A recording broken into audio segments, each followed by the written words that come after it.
European trade companies. With the success of Portuguese, that is Vasco da Gama, the Dutch, the French, and the English of Europe arrived in India for trade.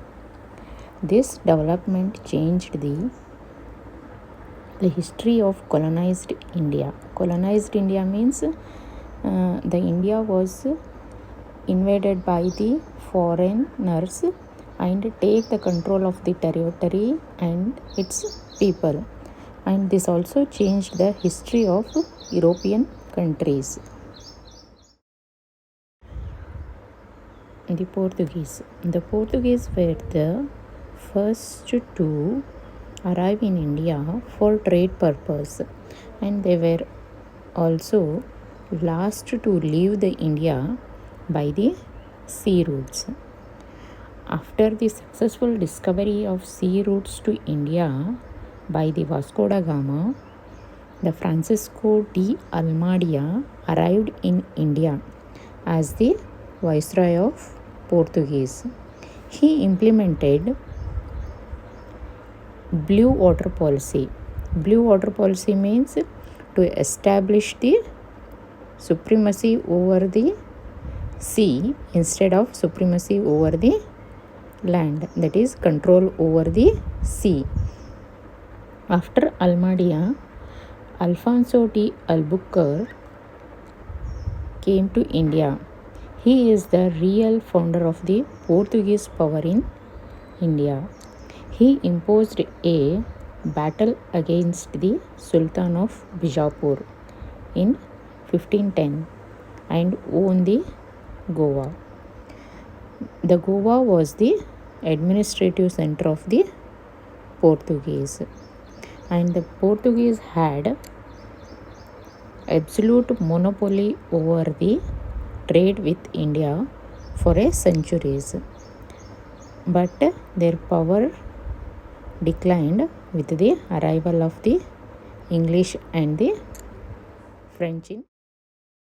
The second one who came to India were the Dutch.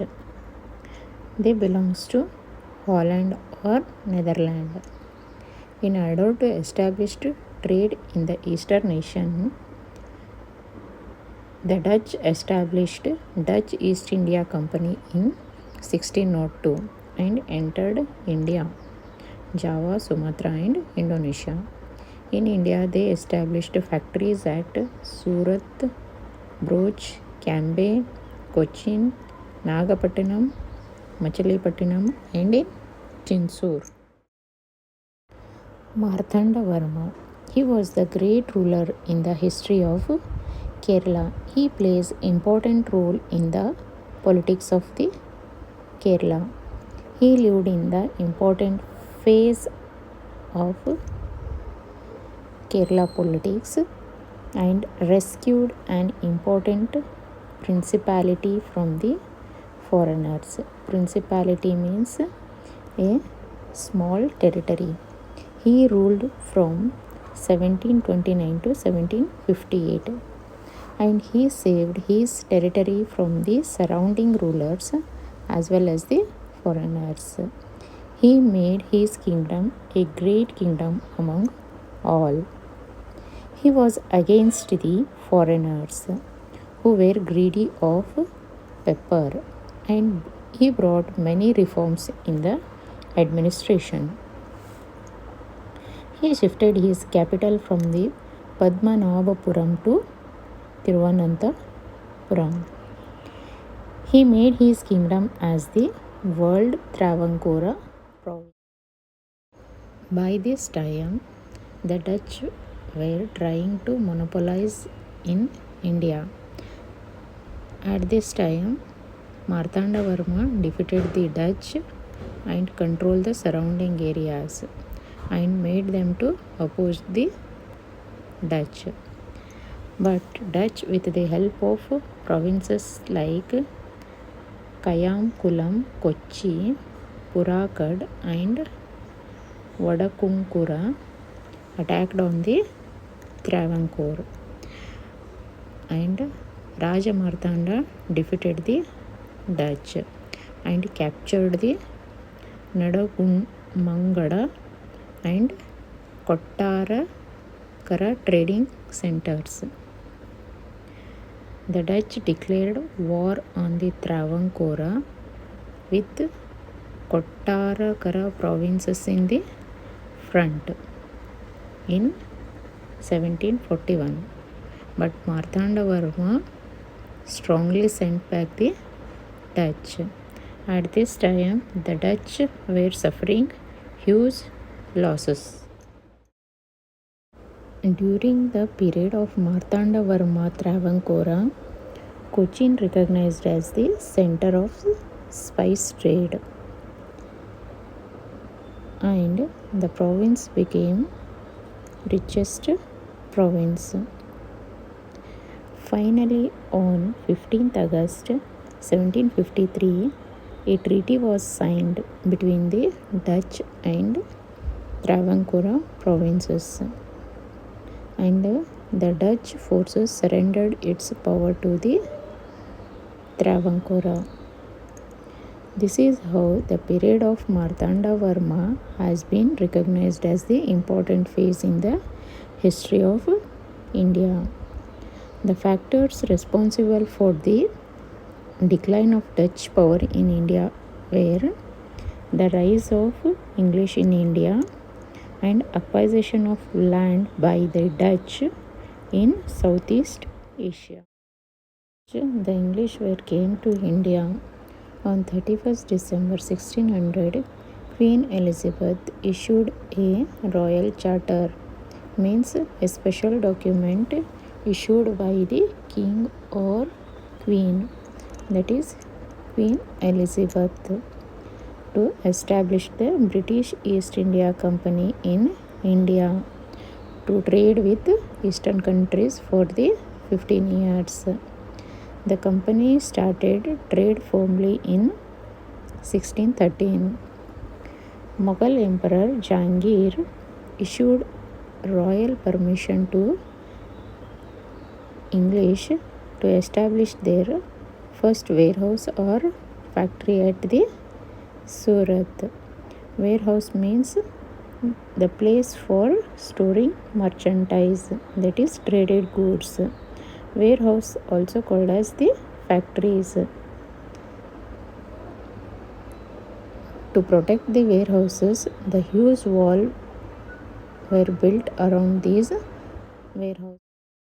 The establishment of East India Company, Sir Thomas Roy, a royal ambassador from the court of James I, arrived at the court of Jahangir in 1617, and he sought the permission from the Jahangir to establish factories in the other places of the Mughal Emperor, and the English established factories at Agra, Ahmedabad and Bhuj.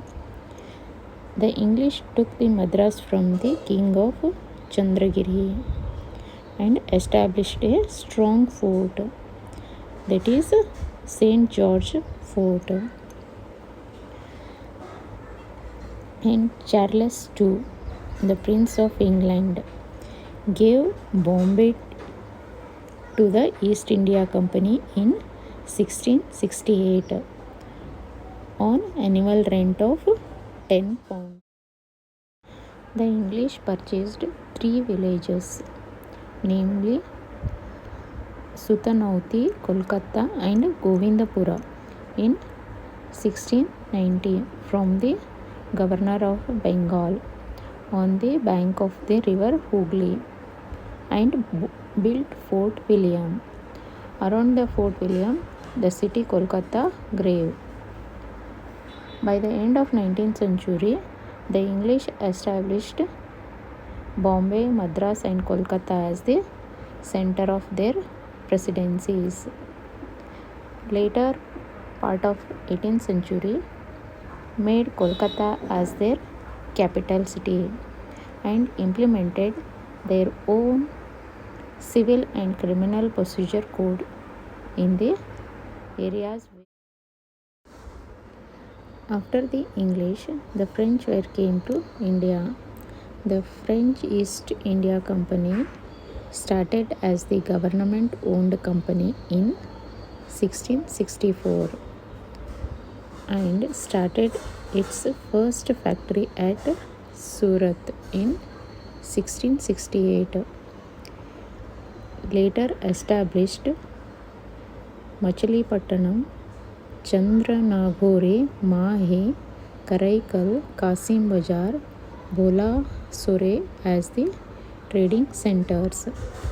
The French took Valikondapuram from the local Muslim official, and Valikondanam developed as the major trading center.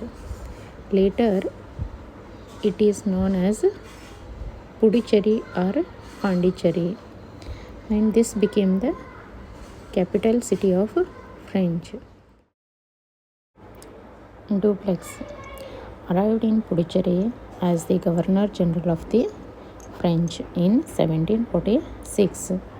He had very high ambition of establishing the French as the major power in the South Asia. This high ambition leads to the Carnatic Wars with the English.